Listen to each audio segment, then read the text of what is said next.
স্মৃতির সরণি বেয়ে অনেকটা পথ পেছন দিকে হেঁটে গেছি। স্যারকে আমার প্রণতি জানিয়ে আমি আজকে আপনাদের শোনাবো টিয়া গ্রামের ফিঙে নদীর গল্প।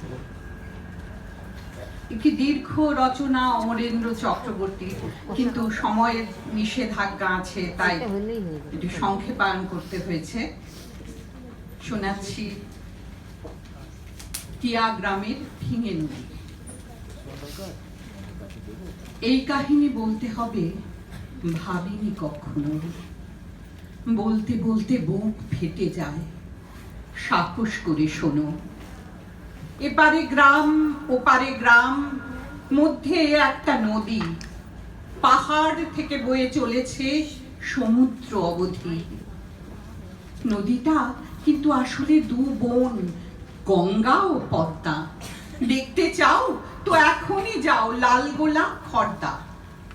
গোমুখ থেকে বঙ্গে এসে দু বোনের ছাড়াছাড়ি। গোমুখ গোমুখ হলো হিমালয়ে নদীর বাপের বাড়ি। এই দু নদীর কোলের থেকে পদ্মা নদীর মেয়ে দৌড়ে এসে বইছে সুখে সবুজ গ্রাম টিপে। কি নাম গ্রামের? টিয়া পাখি। নদীর কি নাম? ফিঙে। নদীর ধারে ক্ষেত ভরা খুব উচ্ছে পটল ঝিঙে। 100-200 বছর ধরে এই নদীটি আছে, সেই জন্যেই ফুল আর ফলের বন্যা গাছে গাছে। টিয়া গ্রামের মানুষ সবাই টিয়ার মতোই সুখী, তাদের জীবন বহুমুখী। ফিঙে নদীর কোলে টিয়ার দিনগুলি সব দোলে। ফিঙে নদীর নাচে টিয়ার পাল পার্বণ বাঁচে। বনের সবুজ আর আকাশের তারা দিচ্ছে কে পাহারা? টিয়া গ্রামটি যাদের এবং টিয়া গ্রামের যারা। বনের যত গাছপালা আর নতুন গাছের চারা সবার নিজের চোখের মনির মতো। কত যুগের কত যে গাছ, 3000 অন্তত। অনেক অনেক অনেক দিনের আগের কথা। ভাদ্র মাসের শেষে 10 নৌকো পেয়াদা নামলো ফিঙে টিয়ার দেশে। আজ থেকে ঠিক 80 বছর আগে। বাংলা তখন কেউ ভাঙেনি, ছোট্ট দুটো ভাগে। সবে সকালবেলা, ছোটদের তো গাছের সঙ্গে পাখির সঙ্গে আলোর সঙ্গে খেলা। বড়রা তখন ডুব দিয়েছে ফিঙের মিঠে জলে। নৌকো থেকে লাফিয়ে নামলো পেয়াদা দলে দলে। তাদের মালিক, গ্রামের মালিক, নদীরও তিনি মালিক। এই দিককার 20-25টা গ্রামের মস্ত মালিক। রোদের মালিক, হাওয়ার মালিক, জ্যোৎস্নারও সে রাজা। হুকুমটি তার সবাই শোনো। শোনরে বলছি যা যা। রাজার কাঠের প্রাসাদ হবে পূব দক্ষিণের হাওয়ায়। দেশ বিদেশের ছুতর দেখতে পরশু চলে আয়।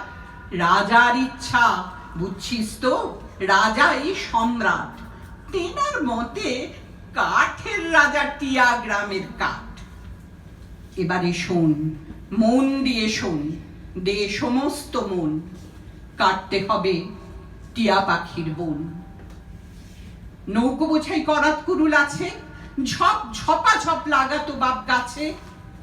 আজ আর কাল সময় মোটে দুদিন, তারপরে তো সামনে তোদের সুদিন। তোরা কি সব কাঠের পুতুল? তোরা কি সব পাথর? ফুলের দুঃখে, ফলের দুঃখে, ছায়ার দুঃখে কাতর। গাছ কাটলে থাকে গাছের স্মৃতি। বিশ্বাস কর, গাছ কাটবার আজই পুণ্যতিথি। বুকে আগুন, দু চোখ ভরা জল। গ্রামের মানুষ এই তার সম্বল। কাঁদতে কাঁদতে সব প্রথমে প্রতিজ্ঞায় বুক বাঁধে। 14 থেকে 21 বছর বয়স তখন যাদের। গাছের গুঁড়ি ঘিরে বসলো প্রচন্ড পাহারা। বুক দিয়ে হাত দিয়ে আগলে চেঁচিয়ে বলল তারা, একটা গাছও কাটতে দেব না। গাছ কাটতে হলে আগে কাটো আমার গা, একটা গাছও কাটতে দেব না। ক্রমে ক্রমে সমস্ত গাছ ঘিরে বসলো সবাই, ছেলে বুড়ো, নারী পুরুষ, অন্ধ দিদির দুভাই। সেদিন সে রাত কেউ ছিল না ঘরে, কেউ জানে না কে মরবে আজ, কে আগে কে পরে। গাছ বাঁচবে কিনা তাও কেউ জানে না। গাছ কাটতে হলে আগে কাটো আমার গা, একটা গাছও কাটতে দেব না। সন্ধে হতেই ঝাঁপিয়ে পড়ল রাজার সেনাবাহিনী। ভাবিনি তো বলতে হবে বুক ভাঙা সেই কাহিনী। টিয়াগ্রামের 2-3টি গ্রাম আগে সেদিন আমার ঠাকুর দাদা কেঁদেছিলেন, জ্বলেছিলেন রাগে, সেইখানে তার বাসা। তিনি বলেন টিয়াগ্রামটি মানেই ভালোবাসা, সত্যিকারের মানুষ যারা তাদের জন্মভূমি। টিয়াগ্রামটি এখন শুধুই ধূ ধূ মরুভূমি।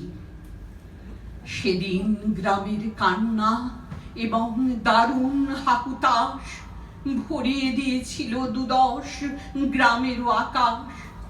সেসব গ্রামের মানুষ আজও বলে জল ছিল না ফিঙে নদীর জলে, শুধুই রক্ত লাল। তার উপরে উড়িয়ে দিয়ে পাল 10 নৌকো বেয়ে দেশে ফিরল পাইক দল। নদীর স্রোতে গাছ ভাসিয়ে উথাল পাথাল ফিঙে নদীর জল। ফিঙে নদী 6 ঋতুতে গাইত কত গান, গায় না সে আর। ভুলতে পারে তার সেদিনের লজ্জা অপমান। গঙ্গা পদ্মা যার মা মাসি, জীবনটা নাচ গান আর হাসির। ভাবতো তার কত স্বাধীন সত্তা। ভুলতে পারে সেই সেদিনের অমন বৃক্ষ হত্যা। তাই সেও আর বাঁচেনি বেশি দিন। তার মা মাসি পদ্মা গঙ্গা এখনো গায় বোন ফিরিয়ে দিন, বোন ফিরিয়ে দিন, বোন ফিরিয়ে দিন, বোন ফিরিয়ে দিন।